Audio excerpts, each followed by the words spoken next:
ಈಗ ಮೆದುಳನ್ನ ಸುಸ್ಥಿತಿಯಲ್ಲಿರೋದಕ್ಕೆ, ಮೆದುಳನ್ನ ಆರೋಗ್ಯವಾಗಿರೋದಕ್ಕೆ ಸಂಗೀತ ಚಿಕಿತ್ಸೆ ಹೇಗೆ ನೆರವಾಗುತ್ತೆ ಅಂತ ಹೇಳ್ತೀರಾ? ನಾನು ಹಲವಾರು ಬಾರಿ ಕಾರ್ಯಕ್ರಮಗಳಲ್ಲಿ ಹೇಳಿದ್ದೀನಿ, A sound mind is in sound body ಅನ್ನೋ ಮಾತು ಆ್ಯಕ್ಚುಲಿ ತಪ್ಪು. A sound body is in sound mind ಅಂತ ಹೇಳ್ತೀನಿ. ಅಂದರೆ ಮನುಷ್ಯನ ಮನಸ್ಸು ಸುಸ್ಥಿತಿಲಿದ್ದರೆ ಆ ದೇಹ ತಾನೇ ಚೆನ್ನಾಗಿದ್ದೇ ಇರುತ್ತದು. ಮನಸ್ಸು ಅಂದ್ರೇನು? ಮನಸ್ಸು ಆ್ಯಕ್ಚುಲಿ ಇಟ್ಸ್ ಅ ಸಾಫ್ಟ್ವೇರ್. ನಿಜವಾದ ಹಾರ್ಡ್ವೇರ್ ಬ್ರೈನ್. ಇವತ್ತು ಬ್ರೈನ್ ಬಗ್ಗೆ ಎರಡು ಮಾತು ಹೇಳ್ತೀನಿ. ಮನುಷ್ಯನ ಬ್ರೈನ್ ಆ್ಯಕ್ಚುಲಿ ಹೊರನೋಟಕ್ಕೆ ಒಂದೇ ಒಂದು ಯೂನಿಟ್ ಥರ ಕಾಣಿಸುತ್ತೆ. ಆ್ಯಕ್ಚುಲಿ ಒಂದು ಯೂನಿಟ್ ಇಲ್ಲ ಅದು. ಅದರಲ್ಲಿ 3 ಭಾಗಗಳು ಮಾಡ್ತಾರೆ. ಮೊದಲನೇದು ರೆಪ್ಟಿಲಿಯನ್ ಬ್ರೈನ್ ಅಂತ, ಇದಕ್ಕೆ ಆರ್ ಕಾಂಪ್ಲೆಕ್ಸ್ ಅಂತಲೂ ಕರೀತಾರೆ.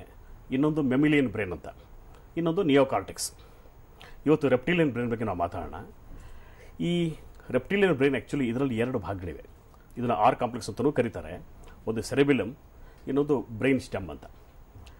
ಈ ರೆಪ್ಟಿಲಿಯನ್ ಬ್ರೈನ್ ಮುಖ್ಯ ಕೆಲಸ ಏನಂತಂದರೆ, ಈ ಮನುಷ್ಯನ ಮೋಟಾರ್ ಅಂದರೆ ಓಡಾಟ, ಬೇಸಿಕ್ ಸರ್ವೈವಲ್ ಇನ್ಸ್ಟಿಂಕ್ಟ್ಸ್ ಏನೇನು ಬೇಕೋ, ಅಂದರೆ ಈ ಉಸಿರಾಟ, ಡೈಜೆಷನ್ ಸಿಸ್ಟಮ್ಮು ಇತ್ಯಾದಿಗಳಿಗೆ ಮಾತ್ರ ಅದು ಕಂಟ್ರೋಲ್ ಮಾಡುತ್ತೆ.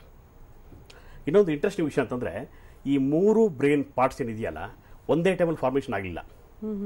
ಈ ರೆಪ್ಟಿಲಿಯನ್ ಬ್ರೈನು ಸುಮಾರು 20 ಕೋಟಿ ವರ್ಷಗಳ ಹಿಂದೆ ಮನುಷ್ಯ ನಮ್ಮ ಪೂರ್ವಜರು ಏನಿದ್ರು, ಅವ್ರು ಮರದ ಮೇಲಿದ್ರು, ಕೆಳಗಿದ್ರು, ಚಿಂಪಾಂಜಿ ಆಗಿದ್ರು, ಗೋರಿಲ್ ಆಗಿದ್ರು ಗೊತ್ತಿಲ್ಲ. ಬಟ್ ಅವರ ಬ್ರೈನು ಬರೀ ಇಷ್ಟು ಮಾತ್ರ ಇತ್ತು. ರೆಪ್ಟಿಲಿಯನ್ ಬ್ರೈನ್ ಮಾತ್ರ ಡೆವಲಪ್ ಆಗಿತ್ತು. ಅವರಿಗೆ ಮೆಮಿಲಿಯನ್ ಬ್ರೈನ್ ಡೆವಲಪ್ ಆಗಿರಲಿಲ್ಲ ಮತ್ತು ನಿಯೋಕಾರ್ಟೆಕ್ಸ್ ಡೆವಲಪ್ ಆಗಿರಲಿಲ್ಲ. ಆಮೇಲೆ 6000 ಕೋಟಿ ವರ್ಷಗಳ ಹಿಂದೆ ಮೆಮಿಲಿಯನ್ ಬ್ರೈನ್ ಡೆವಲಪ್ ಆಯಿತು ಮತ್ತು 50 ಲಕ್ಷ ವರ್ಷಗಳ ಹಿಂದೆ ನಿಯೋಕಾರ್ಟೆಕ್ಸ್. ಈ ನಿಯೋಕಾರ್ಟೆಕ್ಸ್ ಅಂದರೆ ಈಗಿನ ಮನುಷ್ಯ, ಅವನ ವಿಚಾರಧಾರೆ, ಕೌಶಲ್ಯ, ಬುದ್ಧಿವಂತಿಕೆ, ಹಾಡು, ಸಂಗೀತ, ಈ ಬ್ರೈನೇ ಬೇರೆ. ನಿಯೋಕಾರ್ಟೆಕ್ಸ್ ಅದು ಈಗಿನ ಮನುಷ್ಯನಿಗಿದೆ. ಬಟ್ ಆಗ 20,000 ಕೋಟಿ ವರ್ಷಗಳ ಹಿಂದೆ ಇಮ್ಯಾಜಿನ್ ಮಾಡ್ಕೊಳ್ಳಿ, ಆ ಮನುಷ್ಯನಿಗೆ ಅದಿರಲಿಲ್ಲ. ಆಗ ಆ ಮನುಷ್ಯನ ದಿನದ ದೈನಂದಿಕ ಅವಶ್ಯಕತೆ ಏನಿತ್ತೋ ಅಷ್ಟಕ್ಕೆ ಮಾತ್ರ ಅದು ಬ್ರೈನ್ ಹೆಲ್ಪ್ ಮಾಡ್ತಾ ಇತ್ತು. ಉದಾಹರಣೆ, ಅವನು ಏನು ಕೆಲಸ ಇತ್ತು? ಅವನು ಸಂಘಜೀವಿ ಇರಲಿಲ್ಲ, ಹೆಂಡತಿ ಮಕ್ಕಳಿರಲಿಲ್ಲ, ಎಮೋಷನ್ಸ್ ಇರಲಿಲ್ಲ, ಯಾವುದು ಕ್ರಿಯೇಟಿವ್ ಯಾವ ಕೆಲಸನೂ ಅವ್ನು ಮಾಡ್ತಿರಲಿಲ್ಲ. ಅವ್ನಿಗೆ ಏನಿದ್ರೂ ಹಸಿವು, ಇದು ಯಾವುದರ ಪ್ರಾಣಿಗಳು ಮೈ ಮೇಲೆ ಅಟ್ಯಾಕ್ ಮಾಡಿದ್ರೆ ಹೇಗೆ ಎಸ್ಕೇಪ್ ಆಗೋದು, ಅವನೇನು ಮನುಷ್ಯ ಮನೆ ಮಾಡ್ಕೊಂಡಿರಲಿಲ್ಲ, ಅವರ ಹೆದರಿಕೆ ಇರೋದು. ಯಾವುದಾದ್ರು ಪ್ರಾಣಿ ಅಟ್ಯಾಕ್ ಮಾಡಿದಾಗ ಅವ್ನಿಗೆ ಏನು ಬೇಕಾಗಿತ್ತು? ಹಿ ಹ್ಯಾಡ್ ಟು ಸರ್ವೈವ್, ಓಡೋಬೇಕಾಗಿತ್ತು, ರೆಸಿಸ್ಟ್ ಮಾಡೋಕ್ಕಾಗಿತ್ತು. ಆ ಟೈಮಲ್ಲಿ ಬ್ರೈನ್ ಭಾಳ ಆ್ಯಕ್ಟಿವ್ ಆಗಿ ಕೆಲಸ ಮಾಡುತ್ತೆ. ಇವೆಲ್ಲ ಯಾಕೆ ಹೇಳ್ತೀನಿ ಅಂತಂದರೆ, ಈಗ 20,000 ಕೋಟಿ ವರ್ಷಗಳ ಹಿಂದೆ ಮನುಷ್ಯನಿಗಿದ್ದಂಥ ಅವಶ್ಯಕತೆ ಏನಿತ್ತೋ ಆ ತಕ್ಕ ಬ್ರೈನ್ ಡೆವಲಪ್ ಆಯಿತು. ಬಟ್ ಆ ಬ್ರೈನ್ ಈಗೂ ನಮ್ಮಲ್ಲಿದೆ. ನಾವು ಎಷ್ಟೋ ಸಲ ಕಾಡು ಮನುಷ್ಯ ಥರನೇ ಕೆಲಸ ವರ್ತಿಸ್ತೀವಿ. ಅಂದರೆ ಈ 3 ಬ್ರೈನ್ಗಳಿಗೆ ಎಷ್ಟೋ ಸಲ ಕಮ್ಯುನಿಕೇಷನ್ಸು ಸಾಮಾನ್ಯ ಇದ್ದರೂ ಸಹ ಕೆಲವೊಂದು ಎಮೋಷನ್ಸ್ ಕೆಲವೊಂದು ಸೀರಿಯಸ್ ಕಂಡೀಷನ್ಸಲ್ಲಿ ಬ್ಲಾಕ್ ಆಗಿಬಿಡ್ತವೆ.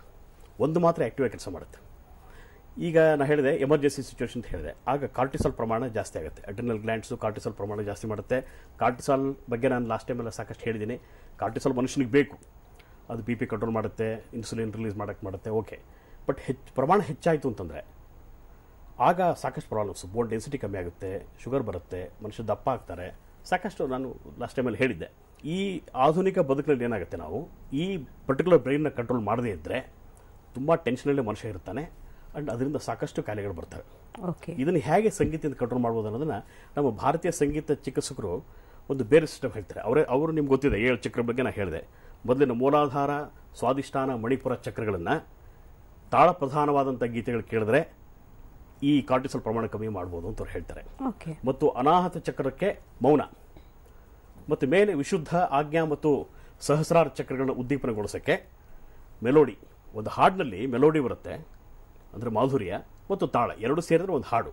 ತಾಳವನ್ನು ಈ ಮೊದಲ 3 ಚಕ್ರಗಳಿಗೆ ಯಾವಾಗಲೂ ಅಲ್ಲ, ತುಂಬ ಕಾರ್ಟಿಸಾಲ್ ಪ್ರಮಾಣ ಜಾಸ್ತಿ ಆದಾಗ ಅದನ್ನು ಕಂಟ್ರೋಲ್ ಮಾಡೋಕ್ಕೋಸ್ಕರ ಇದು ಬೇಕು ಅಂತ ಹೇಳ್ತಾರೆ. ಓಕೆ, ಇವಾಗ ಇಂಥ ಮೆದುಳನ್ನು ಇವಾಗ ಹೇಳ್ತಾ ಇದ್ವಿ, ಇವಾಗ ಕಾರ್ಟಿಸಾಲ್ ಪ್ರಮಾಣವನ್ನು ಕಡಿಮೆ ಮಾಡೋದು ಜೊತೆಗೆ ಏನಂದರೆ ರೆಪ್ಟೀಲಿಯನ್ ಕಾಂಪ್ಲೆಕ್ಸ್ ಇರುತ್ತಲ್ಲ, ಅದನ್ನ ಏನಂತಂದರೆ ಸುಸ್ಥಿತಿಯಲ್ಲಿ ಇಟ್ಕೊಂಡಿರ್ಬೇಕು ಯಾವಾಗಲೂ ಮನುಷ್ಯ ಅಂತ.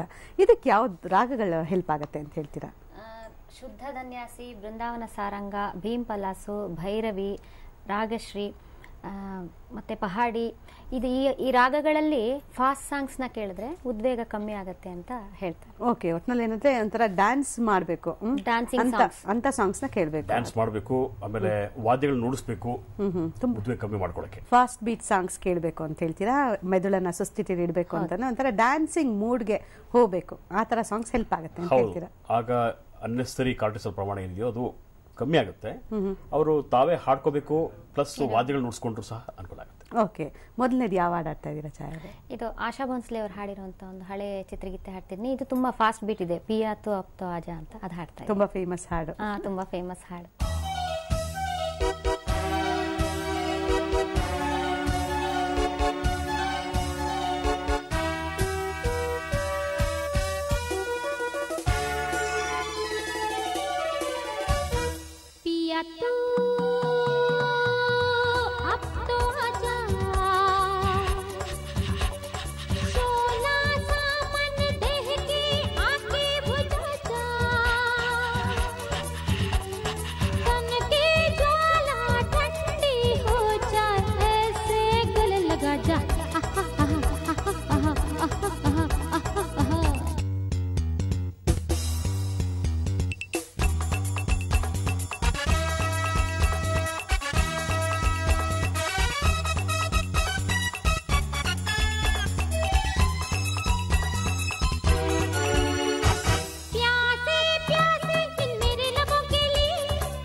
ತುಂಬಾ ಹಳೆ ಹಾಡಾದ್ರೂ ಕೂಡ ಯಾವಾಗ ಈ ಹಾಡು ಕೇಳಿದ್ರು ಕೂಡ ಒಂಥರ ಆಕ್ಟಿವ್ ಆಗ್ಬಿಡ್ತಾರೆ, ಯಾರೇ ಆಗಿರ್ಲಿ. ಅದು ತುಂಬಾ ಡಾನ್ಸಿಂಗ್ ಮೂಡ್ ಹಂಗೆ ಬರುತ್ತೆ. ಓಕೆ, ಇಂಥ ಹಾಡು ತುಂಬಾ ನೆರವಾಗುತ್ತೆ ಅಂತ ಹೇಳ್ತೀರಾ ಮೆದುಳನ್ನ ಸುಸ್ಥಿತಿಯಲ್ಲಿಡೋದಕ್ಕೆ.